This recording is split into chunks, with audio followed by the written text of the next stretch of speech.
BBC Nepali सेवाको साँझपखबाट सञ्जय ढकालको नमस्कार। आजको कार्यक्रममा चितवनमा संयुक्त चुनावी सभा सम्बोधन गर्दै प्रचण्डद्वारा गठबन्धनलाई धोका भए दुर्घटना हुने चेतावनी। तपाईहरुले अहिले पनि यो गठबन्धन राष्ट्रको आवश्यकता हो भन्ने नबुझेर हालिदैन हसी अथवा भोट भन्नुभयो भने देश दुर्घटनामा जान सक्छ। सुदूरपश्चिमको सभामा चाहिँ एमालेका अध्यक्ष ओलीद्वारा सत्ताधारी गठबन्धन नटिक्ने भनाई। चुनाव जित्ने काहीँबाट होइन, एउटाले अर्कालाई अध्यक्ष मान्छ, जनताले भोट नहालेर थाहा पाउँदैन। गठबन्धन विनाशतिर जान्छ, विघटनतिर जान्छ, सर्वनाशतिर जान्छ। चुनावका बेला जातमा आधारित राजनीतिबारे तराईका एक विश्लेषकसँग कुराकानी। राजनीति जब आफ्नो परिवारभित्र जातभित्र केन्द्रित हुन्छ, कालान्तरमा त्यो जातीय कुराहरू उभार भएर आउँछ। तर अन्तर्राष्ट्रिय प्रसङ्गमा कोभिडका कारण संसारभरिमा 1.5 करोड अतिरिक्त मृत्यु भएको WHO को प्रक्षेपण। सबभन्दा पहिला प्रमुख विश्व समाचार। सञ्जीव गिरीबाट समाचार सुन्नुहोस्। विश्व स्वास्थ्य संगठन WHO को एउटा प्रतिवेदनले कोभिड-19 महामारीमा विश्वभर झण्डै 1 करोड 50 लाख अतिरिक्त मृत्यु भएको जनाएको छ। WHO ले उक्त संख्यालाई गम्भीरको संख्या दिँदै सबै राष्ट्रहरूले बलियो स्वास्थ्य प्रणालीमा लगानी गर्न आवश्यक रहेको तथ्याङ्कले चित्रण गरेको बताएको छ। WHO की डाक्टर समीरा आसमा भन्छिन्, यो पत्याउनै गाह्रो संख्या हो। हामीले गुमाएका मानिसहरूको सम्मान गर्न र नीति निर्माताहरूलाई जिम्मेवार बनाउन जरुरी छ। WHO की डाक्टर समीरा आसमाको भनाई। प्रतिवेदनमा कोभिड अनि क्यान्सर लगायतका रोग लागेकाहरूले अस्पतालमा परेको चापका कारण उपचार प्राप्त गर्न नसकेकाले मृत्यु भएकाहरूको तथ्याङ्क पनि समेटेको छ। अतिरिक्त मृत्यु दक्षिण अनि उत्तर अमेरिका, युरोप र दक्षिण पूर्वी एसियामा बढी भएको पाइएको बताइएको छ। विश्व स्वास्थ्य संगठनले भारत र उसका छिमेकी राष्ट्रहरूलाई पनि दक्षिण पूर्वी एसिया क्षेत्रमा समेट्ने गरेको छ। 3 दिनसम्म युद्ध विराम लागू गर्ने रुसले दावी गरेको भए पनि युक्रेनी शहर मारिउपोल स्थित एजोस्टाल स्टिल उद्योगमा युद्ध भइरहेको युक्रेनी अधिकारीहरूले जनाएका छन्। एकजना युक्रेनी सांसदले उद्योगमा फँसेका सर्वसाधारणलाई उद्धार गर्ने तयारी भइरहेको भए पनि रुसी आक्रमण नरोकिएको बताइन्।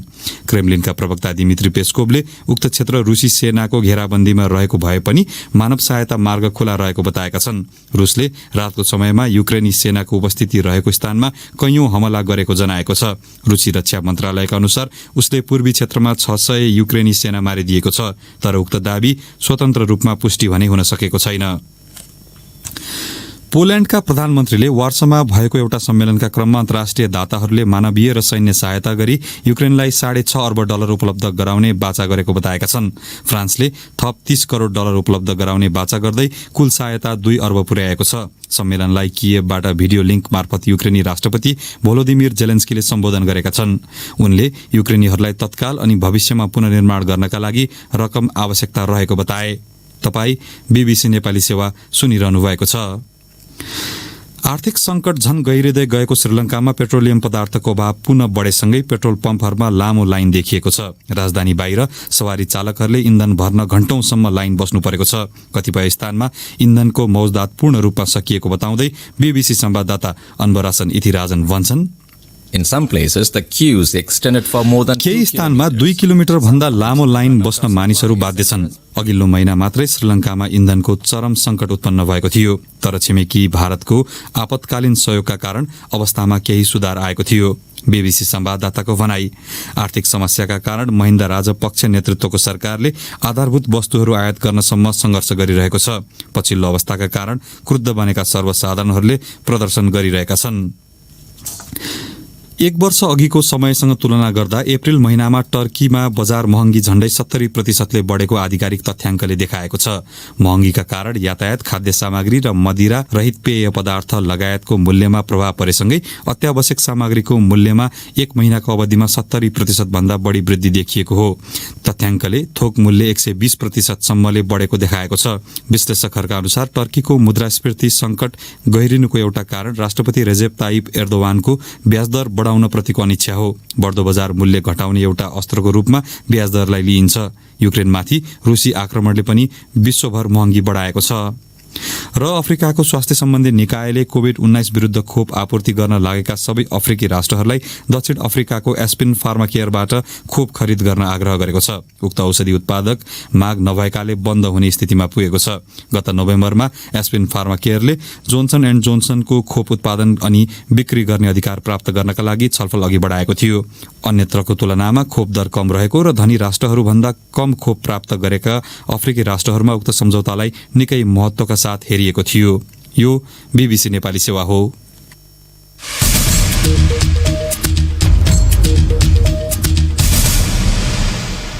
साँझ पखमा यहाँलाई स्वागत छ। संयुक्त चुनावी सभालाई सम्बोधन गर्दै आज माओवादी केन्द्रका अध्यक्ष प्रचण्डले गठबन्धनलाई धोका नदिन कडा भाषामा आह्वान गरेका छन्। स्थानीय चुनावमा धेरैको चासोको केन्द्रमा रहेको भरतपुर महानगरपालिकामा आज आयोजित सभालाई सम्बोधन गर्दै प्रधानमन्त्री शेरबहादुर देउवाले पनि आफ्ना समर्थकहरूसँग गठबन्धनकै पक्षमा भोट दिन अनुरोध गरेका छन्। गठबन्धनको सभामा गरिएको टिप्पणीलाई लिएर विपक्षी एमालेका नेताहरूले धम्कीपूर्ण अभिव्यक्ति प्रजातन्त्रलाई चुनौती भएको भनेका छन्। सुनौ चितवनबाट ईश्वर जोशीको रिपोर्ट। चितवनको भरतपुरमा आम सभालाई सम्बोधन गर्न 5 दलीय सत्ता गठबन्धनका शीर्ष नेताहरू चितवन आइपुगेका थिए। उक्त आम सभालाई सम्बोधन गर्दै नेकपा माओवादी केन्द्रका अध्यक्ष प्रचण्डले चितवनमा देखिएको समस्याप्रति इङ्गित गर्दै गठबन्धनको खिलाफमा गए दुर्घटनामा पर्न सक्ने कडा अभिव्यक्ति दिए। तपाईहरुले अहिले पनि यो गठबन्धन राष्ट्रको आवश्यकता हो, यो गठबन्धन गणतन्त्र र लोकतन्त्रको आवश्यकता हो, देशको जनताको समृद्धि र विकासको आवश्यकता हो भन्ने नबुझेर हालिँदैन हँसी अथवा भोट भन्नुभयो भने देश दुर्घटनामा जान सक्छ। चितवनको भरतपुर महानगरपालिकामा गठबन्धनको खिलाफमा स्वतन्त्र उम्मेदवारी दिएपछि प्रचण्ड निकै आक्रोशित देखेका हुन्। सोही सभामा नेपाली कांग्रेसका सभापति तथा प्रधानमन्त्री शेरबहादुर देउवाले गठबन्धनको पक्षमा नै मतदान गर्न आग्रह गरे। सबै साथीहरु सहयोग गरेर मात्र आउनुस्। झारखण्डमा चाहिँ भोलि हाम्रो गठबन्धन बलियो हुन्छ, 10 वर्ष गठबन्धन चल्छ, अगाडि बढ्छ। त्यसैले उहाँले म सम्पूर्ण आफ्नो नेताहरूलाई दिनुलाई के भन्न चाहन्छु भनेदेखिलाई यहाँ जनता राजभाइ दिनुलाई के भन्नुहुन्छ भनेदेखिलाई उहाँ जितिसक्नु भएको छ। तर हाम्रो पार्टीले कुनै किसिमको चाहिँ पखेडा गर्ने काम छैन। सहयोग गर्नलाई म हार्दिक अनुरोध गर्न चाहन्छु। वरिष्ठ नेता रामचन्द्र पौडेलले समस्या सुल्झाउन स्वतन्त्र उम्मेदवारी दिएका नेपाली कांग्रेसका जगन्नाथ पौडेल लगायतका नेतालाई भेटे पनि उम्मेदवारी फिर्ता गराउन असफल भएका छन्। नेता प्रचण्डको अभिव्यक्तिप्रति नेकपा एमालेका केन्द्रीय सदस्य पार्वती रावलले भने एउटा पालिकाको एउटा उम्मेदवारले चुनाव हार्दाखेरि देश दुर्घटनामा जान्छ भन्ने जुन शब्द प्रचण्डले बोल्नुभयो यो नै एउटा दुःखद पक्ष हो। 5 दलीय गठबन्धनको आम सभा भए पनि आम सभामा सोचे जस्तो कार्यकर्ताको उपस्थिति भने देखिएन। ईश्वर जोशी, बीबीसी, नारायणगढ। आजै सुदूरपश्चिम प्रदेशको धनगढीमा चुनावी सभा सम्बोधन गर्दै विपक्षी दल नेकपा एमालेका अध्यक्ष केपी ओलीले आफ्नो दल सरकारबाट हटेपछि आर्थिक विकास खलबलिन थालेको बताए। उनले सत्ताधारी दलहरूको गठबन्धनको पनि चर्को आलोचना गर्दै चुनाव पश्चात गठबन्धन नटिक्ने बताएका थिए। यो चुनावको परिणाम आएपछि गठबन्धनको हेर्नु होला हालत के हुन्छ। गठबन्धनको हालत मैले अहिले धेरै नभने बेहाल हुन्छ। चुनाव जित्ने कहीँबाट होइन, एउटाले अर्कालाई अवदस पाउँछ, जनताले भोट नहालेर थाहा पाउँदैन। गठबन्धन विनाशतिर जान्छ, विघटनतिर जान्छ, सर्वनाशतिर जान्छ। नेकपा एमालेका अध्यक्ष केपी ओली। चुनावको सङ्घारमा देशभरि सत्ताधारी 5 दलले गठबन्धन गर्ने भने पनि स्थानीय स्तरमा थरीथरीका गठबन्धन देखिएका छन्। कतै गठबन्धन बाहिर गएरै एमाले र माओवादी त कतै कांग्रेस र एमालेको समेत गठबन्धन भएका विवरण आएका छन्। अछामको एउटा स्थानीय तहमा त एमाले र उबाटै छुटिएर गएको एकीकृत समाजवादीको पनि तालमेल भएको पाइएको छ। त्यस्तै अनौठो तालमेल झापाको कचनकबल गाउँपालिकामा पनि देखिएको छ, जहाँ सत्ता गठबन्धनका एवं एमाले सहितका गणतन्त्रवादी दलहरू मिलेर राप्रपालाई एक ल्याएका छन्। केन्द्रीय निर्देशन विपरीत तालमेल बनेको देखिएको कचनकबल राप्रपा अध्यक्ष राजेन्द्र लिङदेनको क्षेत्रमा पर्छ। झापाबाट हाम्रा संवाददाता उमाकान्त खनालले पठाएको रिपोर्ट सुनौ।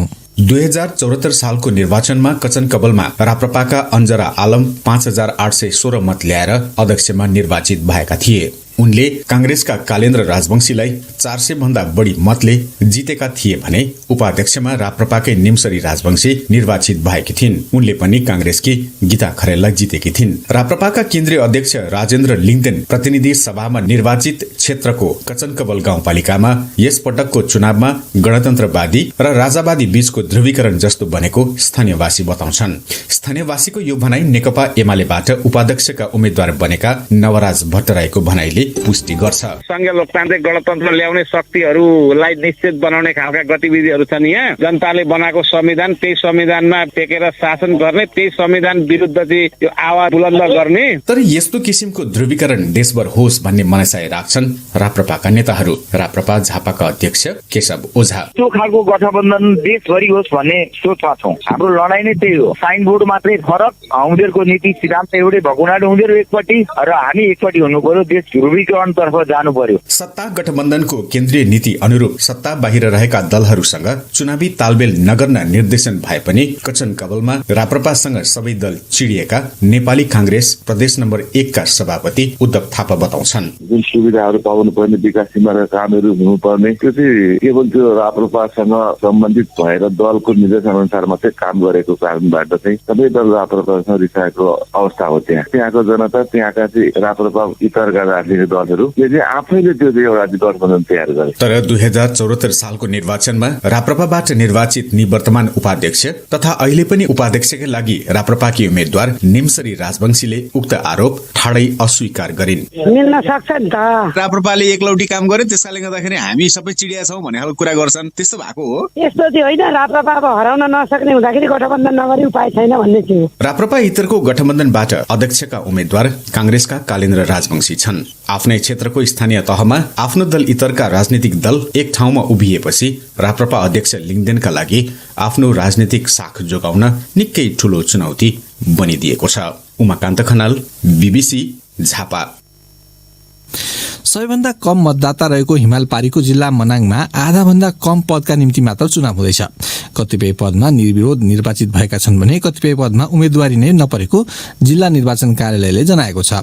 हिमालपारीको अर्को जिल्ला मुस्ताङमा पनि वडा अध्यक्ष सहित 31 पदमा उम्मेद्वार निर्विरोध निर्वाचित भएका छन्। पोखराबाट नारायण कार्कीको रिपोर्ट सुनौ। मुलुकमै सबैभन्दा कम मतदाता रहेको मनाङ जिल्लाको 4वटा गाउँपालिकामा 148 पद मध्ये 61 पदमा एक जनाको मात्र उम्मेदवारी परेको मनाङका जिल्ला निर्वाचन अधिकारी पुष्पराज शर्माले जानकारी दिए। गाउँपालिका अध्यक्ष र उपाध्यक्ष र टोटल वडा समिति गरेर जम्मा जिल्लाभरि नै 148 चारवटा पालिकामा गरेर त्यसमा 61 जना चाहिँ निर्विरोध हुनुभयो र 14 जना चाहिँ उम्मेदवारी परेन। 75 पद चाहिँ सकिसकेका छ। अब 73 पदका लागि चाहिँ निर्वाचन हुँदैछ। मनाङ जिल्लामै पहिलो पटक मनाङ निस्याङ गाउँपालिकाको अध्यक्षमा महिलाको उम्मेदवारी परेको छ। यस्तै मुस्ताङको थासाङ गाउँपालिकाको अध्यक्षमा पनि महिलाको उम्मेदवारी परेको छ। ठूलो संख्यामा जिल्ला बाहिर रहेका मनाङ र मुस्ताङका मतदाताहरू अन्य साधनका अतिरिक्त हेलिकप्टर समेत प्रयोग गरेर मतदानका लागि जिल्ला पुग्ने गर्दछन्। पोखरामा व्यवसाय गर्ने माया गुरुङको पनि मतदानका लागि मनाङ जाने कार्यक्रम छ। मेरो आँकडामा चाहिँ 95% नै हामी सहर केन्द्रित छौँ। जुनसुकै चुनावमा पनि हामी सहरमा बसेकोहरू आफ्नो गाउँ नै फर्कन्छौँ भोट हाल्नको लागि। विगतमा हाम्रो मनाङमा जाने बाटोको असहजताको कारणले गर्दाखेरि विभिन्न माध्यमहरू हेलिकप्टरबाट पनि जान्थ्यौँ, हिँडेर जान्थ्यौँ हामी। तर अहिले चाहिँ बाटोको सुविधाले गर्दाखेरि बेसी सहरबाट चाहिँ जान्छौँ। मनाङका प्रमुख जिल्ला अधिकारी रविन्द्र आचार्यका अनुसार कुल 28 वटा मतदान केन्द्र रहेको मनाङको नार्पा भूमि गाउँपालिकाको 5 वटा मतदान केन्द्रमा पुग्न 2 दिन पैदल हिँड्नु पर्छ। उता मुस्ताङ जिल्लामा दिउँसोको समयमा हावाहुरी चल्ने कारणले विशेष गरी बिहानको समयमा घर दैलो कार्यक्रमको माध्यमबाट मतदातासँग प्रत्यक्ष भेटघाट गर्दै आएको गाउँपालिका अध्यक्ष पदका एक उम्मेद्वारले बताए। 10,400 भन्दा बढी मतदाता रहेको मुस्ताङ जिल्लामा 5 वटा प्रमुख राजनीतिक दलहरू कतै मिलेर र कतै छुट्टा छुट्टै चुनावी प्रतिस्पर्धामा छन्। नारायण कार्की, बीबीसी, पोखरा। अब पालो श्रोता प्रतिक्रियाको प्रस्तुत गर्दैछन् साथी रमा पराजुली र स्वेच्छा राउत। सामाजिक सञ्जाल फेसबुक र ट्विटरमा आज हामीले नेपाल सरकारले स्थानीय तह निर्वाचनका दिन वैशाख 30 गते मतदान केन्द्रहरूमा कोभिड-19 विरुद्धको खोप सेवा पनि उपलब्ध गराउने निर्णय गरेको छ। यसबारे तपाईको धारणा के छ भनेर सोधेका थियौं। प्राप्त जवाफमध्ये केहीलाई हामीले कार्यक्रममा समेटेका छौं। फेसबुकमा इन्द्र नारायण श्रेष्ठले लेखेका छन्, छुटेकालाई खोप लगाउने र खोपको मात्रा पूरा नगरेकालाई निर्वाचनको दिन खोप सेवा दिने नेपाल सरकारको योजना सराहनीय छ। लक्ष्मण शर्माले भने, चुनाव प्रचार प्रसारमा भीड जम्मा गराएर कोभिड संक्रमणको जोखिमतिर पटक्कै ध्यान नदिने अनि चुनावकै दिन सबैलाई एकै ठाउँमा बोलाएर खोप दिने सरकारको योजना हास्यास्पद रहेको धारणा राख्दै फेसबुकमा लेखेका छन्, बरु चुनावी प्रचार प्रसार अभियानमा कोभिड संक्रमणको जोखिमलाई मध्यनजर गरी निश्चित मापदण्ड बनाएको भए केही हदसम्म सरकारले कोभिड संक्रमण प्रति सजगता अपनाएको ठहरिन्थ्यो, किनकि मतदानकै दिन खोप पनि दिने कामले दुवैतिर उचित व्यवस्थापन गर्न कठिन हुन सक्छ। गणेश खडायत सानुले सरकारको निर्णय एकदमै राम्रो रहेको बताउँदै व्यवस्थित अनि भिडभाड रहित तरिकाले समयको सही सदुपयोग गर्न सक्नु पनि सबैको जिम्मेवारी रहेको धारणा व्यक्त गरेका छन्। ट्विटरमा निरौला रमेश नाम गरेका प्रयोगकर्ताको भनाई भने अलि फरक छ। उनी लेख्छन्, विश्वव्यापी महामारीको रूपमा फैलिएको कोरोना भाइरसका कारण लाखौंको ज्यान गयो, अझै पनि पूर्ण रूपले सहज अवस्था बनेको छैन। यो भाइरस विरुद्ध खोप लगाउन आवश्यक छ, तर मतदान स्थलमै खोप लगाउनु भनेको जनताको वर्तमान राजनीतिप्रति देखिएको निराशाका बीच भोट दिलाउन उपस्थिति गराउने मेलो मात्र हो। फेसबुकमा मित्रबन्धु ढकालले संक्षिप्त प्रतिक्रिया जनाउँदै लेखेका छन्, सुनमा सुगन्ध, सबैले फाइदा लिन नभुल्नुहोला। यसरी नै बहुउद्देश्यीय कार्य सबैतिर भए अनावश्यक झन्झट अनि खर्चबाट बच्न सकिन्छ। ट्विटरमा विशाल रेग्मीले लेखेका छन्, यसरी कोभिड विरुद्ध खोप कार्यक्रम सञ्चालन गर्नु राम्रो नै छ, तर भिडभाड नगरी छुट्टै स्थान बनाएर खोप कार्यक्रम सञ्चालन गर्दा छुटेकाहरूले खोप लगाउन पाउने र उनीहरू कोभिडको जोखिममा पनि नपर्ने हुन्छ।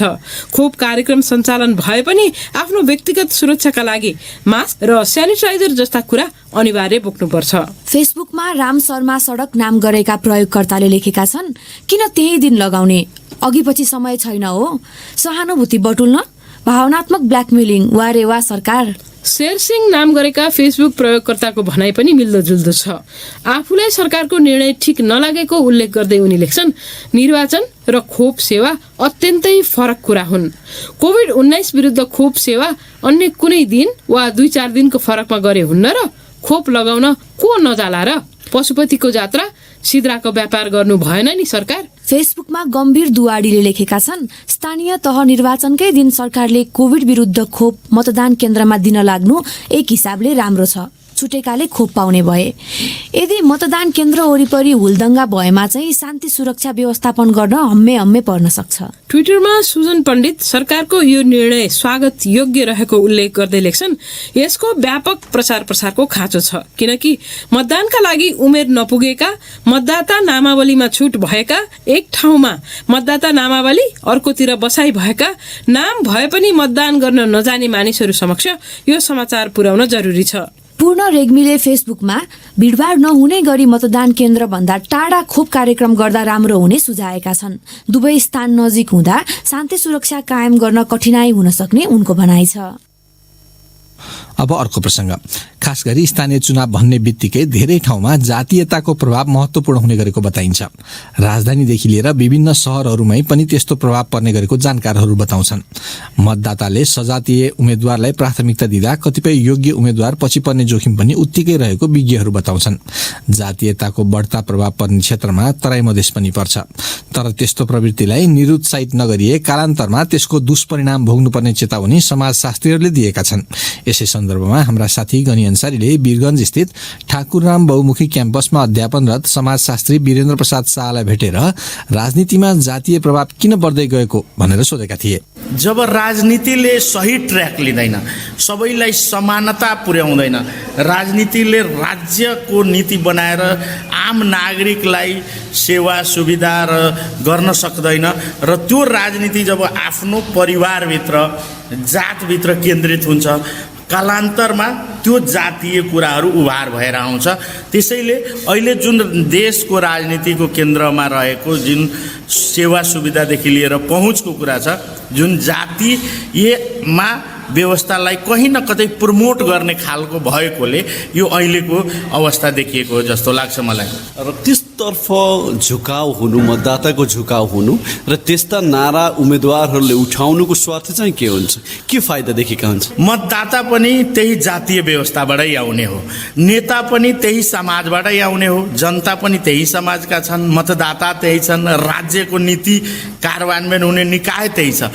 जब मान्छेहरू यो तीनै तहमा आफूलाई त्यहाँ उभ्याउँछन् र उनीहरू त्यसैको पेरिफेरीमा उम्मेदवार पनि त्यस्तै खोज्न थाल्छन्, नेता पनि त्यस्तै जातको खोज्न थाल्छन् र भोलि नेता जब राज्यको विभिन्न निकायमा पुग्छ, प्रमुख जुन संवैधानिक प्रमुखहरू छ, प्रधानमन्त्री, मन्त्री, जुन संवैधानिक निकायका प्रमुखहरू छ, अनि उसले पनि के देख्छ, हिजो मलाई यही मतदाताले भोट दिएको छ, त्यस कारणले मैले यसैको हितमा काम गर्छु।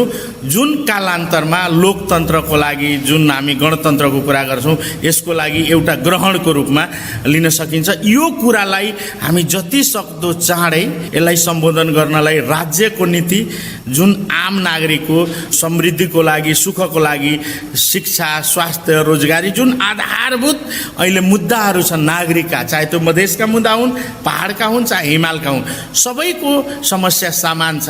त्यो मुद्दामा जब राजनीतिक दलहरूले आफ्ना कार्यक्रमहरू, आफ्ना नीतिहरू, राज्यका नीति केन्द्रित हुन्छ, यी मुद्दाहरूले क्रमशः साइड लाग्छ र राज्यका नीतिहरू अगाडि जान्छ भन्ने मलाई लाग्छ। निर्वाचन प्रणालीमा पक्कै पनि योग्य उम्मेदवार, अझ राम्रा सक्षम व्यक्तिहरू आउन् भन्ने ध्येय हुन्छ, उद्देश्य हुन्छ निर्वाचनबाट।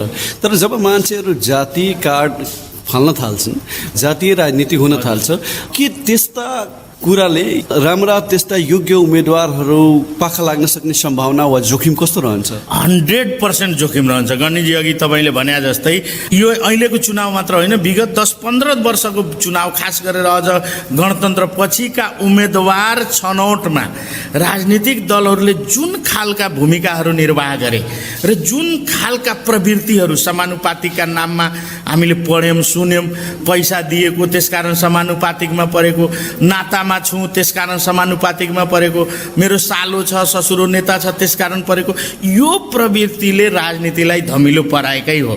परिणामस्वरूप राजनीतिप्रति मान्छेहरूको घृणा जाग्न थाल्यो।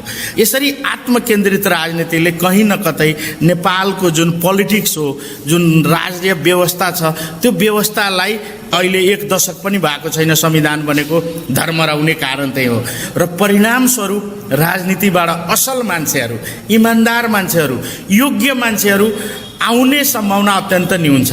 यद्यपि आकल झुकल 2-4वटा आशाका किरणहरू छ र यो धमिलो पानी बनाउँदा धमिलो पानीमा माछा मार्ने फेरि गलत मान्छेलाई नै हुन्छ। त्यसकारण यो राजनीतिलाई सङ्ल्याउनेतिर लागौँ, त्यो धमिलो पानीमा राम्रा खोज्ने प्रयास मतदाताले गरौँ।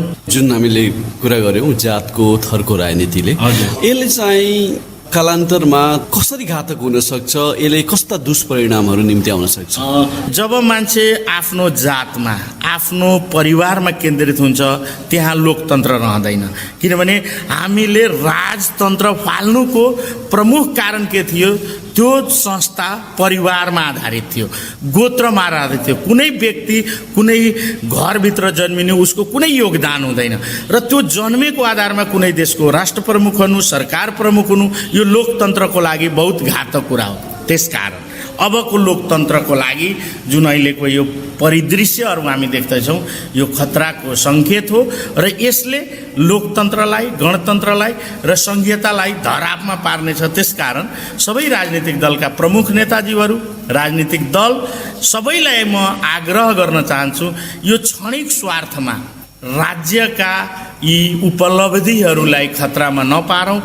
यो खालको राजनीतिले समाजमा थप ध्रुवीकरण पनि निम्ति आउन सक्छ, त्यसको जोखिम रहन्छ कि रहन्न? एकदमै ध्रुवीकरण हामी छिमेकी देशहरूमा हेर्न सक्छौँ। धर्मको नाममा त्यहाँ भइरहेको राजनीतिको दुष्परिणामहरू, यसले चाहिँ अन्ततगतवा समाजलाई, जातीय राजनीतिले हामीलाई कहीँ पनि पुर्याउँदैन। किनभने जातीय राजनीतिको अन्तिम निष्कर्ष भनेको विखण्डन हो, विभाजन हो।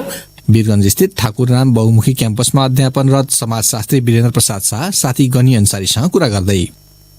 अब आजको अन्तर्राष्ट्रिय प्रसङ्ग। विश्व स्वास्थ्य संगठनले कोभिड महामारीका कारण विश्वभरि करिब 1,50 लाख मानिसहरूको ज्यान गएको अनुमानित विवरण सार्वजनिक गरेको छ। WHO ले धेरै देशहरूले कोभिडका कारण मृत्यु हुनेहरूको संख्या कम गणना गरेको विश्वास गरेको छ। BBC विवरणहरूमा आधारित रिपोर्ट सुनौ सञ्जीव गिरीबाट। कोरोना भाइरसबाट मृत्यु हुनेहरूको संख्या 54 लाख मात्रै गणनामा समावेश गरिएको छ। विश्व स्वास्थ्य संगठनले भारतमा मात्रै कोभिड संक्रमणका कारण 47 लाख मानिसहरूको मृत्यु भएको हुन सक्ने जनाएको छ। यो संख्या भारतले सार्वजनिक गरेको आधिकारिक तथ्याङ्क भन्दा 10 गुणा बढी हो। यो विवरण अनुसार कोभिड महामारीबाट विश्वभर मृत्यु हुनेहरूको 1/3 संख्या भारतमा देखिन्छ। तर भारत सरकारले विश्व स्वास्थ्य संगठनको यो आकलनमा प्रश्न उठाएको छ। भारतले गणनाको विधिमा उसकै शब्दमा चिन्ता रहेको बताए पनि अन्य अध्ययनहरूले पनि भारतमा कोभिडबाट मृत्यु हुनेहरूको संख्या सरकारी तथ्याङ्क भन्दा बढी रहेको देखाएको छ। विश्व स्वास्थ्य संगठनले प्रयोग गरेको मापनलाई अतिरिक्त मृत्यु भनिएको छ, जसमा महामारी शुरू भएपछि मृत्यु हुने मानिसहरूको संख्या महामारी अघिको त्यही समयको मृत्यु दर भन्दा कति बढी थियो भन्ने अन्तर हेरिएको छ। यो विधिले प्रत्यक्ष कोभिडकै कारण मृत्यु नभएका तर कोभिड महामारीले निम्त्याएका अप्रत्यक्ष समस्याहरूका कारण भएका मृत्युहरूलाई पनि गणना गर्छ। अब आजको अन्तिम प्रसंग। नेपाली राष्ट्रिय फुटबल टोलीका मुख्य 10 खेलाड़ीहरू आफूलाई प्रशिक्षकले टोली छोड्न बाध्य पारेको भन्दै न्यायका लागि पहल गरिदिन खेलकुदका मुख्य निकायहरूमा दौडिरहेका छन्। मैदानभित्र भिड्नुपर्ने खेलाड़ीहरू यसरी मैदान बाहिर भौतारिएको 10 दिन बितिसक्दा समेत समाधान ननिस्किँदा फुटबलका चर्चित खेलाड़ीहरूको करियर नै समाप्त हुन सक्ने भन्दै कतिपयले चिन्ता व्यक्त गर्न थालेका छन्। थप विवरण हाम्रा खेल संवाददाता निरञ्जन राजवंशीले तयार पारेको यो रिपोर्टमा सुनौ।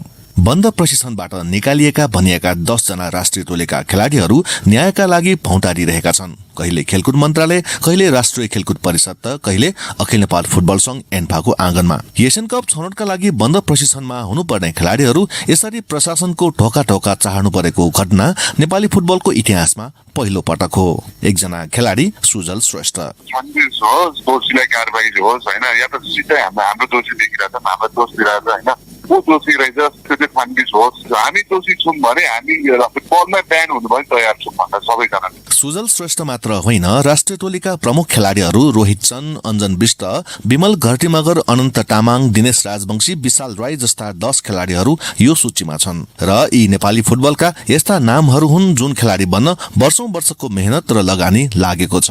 खेलाडीहरूका अनुसार होस्टल भन्दा होटलमा बस्दा राम्रो सुविधा पाइने भन्ने एउटा सामान्य विषयमा कुरा उठाउँदा उनीहरूलाई बन्द प्रशिक्षणबाट निस्किन बाध्य बनाइयो। घटना भएको 10 दिन बितिसक्दा पनि यति गम्भीर विषयमा नियामक निकाय एन्फा गम्भीर बनेको देखिएको छैन। खेलाडीहरूलाई साथ दिइरहेका फुटबल खेलाडी संघका अध्यक्ष विक्रम लामा, खेलाडी बारम्बार एन्फामा आएर बसिरहेको छ, कुरा गर्न आइरहेको छ भनेपछि टेक्निकल पक्ष चाहिँ किन भागिरहेको छ त? खेलाडीले यति मात्र भनेको छ कि आउनुहोस् न त, आएर कोचको कुरा सुनाइदिनु हामीलाई अगाडि राख्नु, तपाईँहरू एन्फा पक्ष बस्नुहोस्। बारम्बार भन्दा पनि कोचलाई राख्नै नसक्ने, कोच आउनै नमान्ने, कोचले आउँदिन भन्ने कारण चाहिँ के हो त? त्यो कुरा देखेर चाहिँ हामी पनि छक्क परिरहेको छौँ अहिले। खेलाडीहरू प्रशिक्षकले बन्द प्रशिक्षण छोड्न भनेकोले नै क्याम्प छोडेको बताउँछन्। तर कुवेती प्रशिक्षक अब्दुल्ला अल्मुटायरीले खेलाडीहरूको भनाइलाई झुटो भनेका छन्। यद्यपि उनी खेलाडीसँग बाटामा आउन तयार देखिएका छैनन्। बरु उनले खेलाडीहरूलाई माफी दिएको तर बदलामा टोलीमा नबोलाउने सजाय सुनाइसकेका छन्। त्यसैले खेलाडीहरूले करियर नै दाउमा राखेर पनि सत्यको लागि लडिरहने बताएका छन्। सुजल श्रेष्ठ भन्छन्, हामीलाई भगौडा भनेको छ नि त, हामी चाहिँ अब चाहिँ दाग हटाउनलाई चाहिँ सकेसम्म जति सक्दो हुन्छ त्यही गरेर। हेर्दा होटल वा होस्टलमा बस्ने भन्ने विषयमा विवाद भए जस्तो देखिए पनि वास्तवमा खेलाडीहरू प्रशिक्षक अल्मुटायरीले अनुशासनको नाममा गर्ने गरेको थिचोमिचो र अपमान झेल्न नसकेर नै क्याम्प छोडे जस्तो देखिन्छ। प्रशिक्षक अल्मुटायरीले खेलाडीहरूलाई अनुशासनका नाममा सानादेखि ठूला विषयमा नियन्त्रण लिन खोजेको खेलाडीहरूले सार्वजनिक नै गरिसकेका छन्। नेपाल राष्ट्रिय तथा अन्तर्राष्ट्रिय खेलाडी संघका अध्यक्ष दीपक श्रेष्ठ भन्छन्, नेपाली खेलकुदलाई म्यानेजमेन्टलाई के गुण लागेको भरमा चाहिँ यसरी सबै खेलाडीलाई योगदान दिएका खेलाडी चाहिँ भेडा बाख्राको रूपमा चाहिँ व्यवहार गर्नु चाहिँ ठिक होइन कि भन्ने हाम्रो पनि सम्झाइ। एन्फाले पनि राष्ट्रिय खेलाडीहरूको विषयलाई अन्य सामान्य विषय जसरी व्यवहार गरिरहेको देखिएको छ। घटना भएको 10 दिनपछि एन्फाले बल्ल 1 सदस्यीय छानबिन कमिटी बनाएको छ र त्यो कमिटीले काम थालिसकेको देखिएको छैन। त्यसैले एन्फाका वरिष्ठ उपाध्यक्ष पंकज विक्रम नेम्बाङले कार्यसमिति बैठकले नै छानबिन गरेर चाँडोभन्दा चाँडो समाधान निकाल्ने बताएका छन्। अब यो ढिलो भइसकिरहेछ हैन, बोर्ड बैठकबाट नै यसको निकास निकाल्नु पर्छ, के हुन्छ कार्यसमितिकै बैठकबाट निर्णय हुन्छ। अब समाधानमा ढिला सुस्ती हुँदै गर्दा थुप्रै शंका उपशंकाहरू उत्पन्न हुन थालिसकेको छ। कतिपय फुटबल समर्थकहरू नेपालका उत्कृष्ट लयमा रहेका फुटबल खेलाडीहरू प्रशिक्षकको लहरको शिकार बन्ने त होइन भन्ने डरमा देखिएका छन्। निरञ्जन राजवंशी, BBC काठमाडौँ।